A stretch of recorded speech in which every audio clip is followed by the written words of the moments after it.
కొంతమంది ప్రత్యేకంగా ఉండాలి. ఎందుకంటే ఓకే, శత్రువు ఆ విధంగా ఆలోచన చేస్తే మనం కూడా శత్రువుని ఏ విధంగా నచ్చ చెప్పాలి, మనకు కూడా ఒక ప్లాన్ ఉండాలి కదా. ఆల్రెడీ ఒక ప్యారలల్ ప్లాన్ మనం కూడా తయారు చేసి పెట్టుకున్నాం.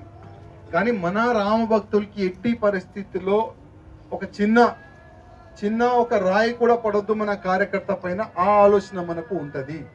అది మీ బాధ్యత కూడా ఉంటుంది. కొద్ది మీరు కూడా ఇవాళ ఒక వాలంటీర్ వచ్చింది కదా, ఎంతమంది దోస్తు ఉంటారు? కట్టర్ దోస్తు కావాలి, డూప్లికేట్ దోస్తు కదా మనకు.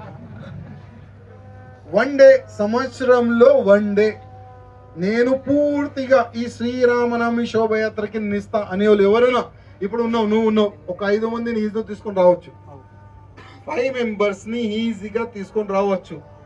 శోభయాత్రలో డాన్స్ చేయడానికి కాదు, శోభయాత్రని సక్సెస్ఫుల్ చేయడానికి ఒక్క కార్యకర్త, ఒక 5 మందిని కట్టర్ కార్యకర్త ఏదైనా కానీ ఆయనకి ఆ బాధ్యత ఇస్తే, ఆ బాధ్యత ఆయన పూర్తిగా ఆయన కంప్లీట్ చేయాలి. ఆయన తప్పి వెళ్ళొద్దు అక్కడిక్కడ, పూర్తిగా ఆయన ఆ బాధ్యతని చూసుకోవాలని. అట్లాంటి ఒక 5 మెంబర్స్ కార్యకర్తల్ని మీరే తయారు చేసి తీసుకున్నాండి. ఒక మాట యాద పెట్టుకోండి, ఈ యాత్ర మీది, ఒక వ్యక్తిది కాదు. ప్రతిసారి నేను ఈ మాట రిమైండ్ చేస్తా.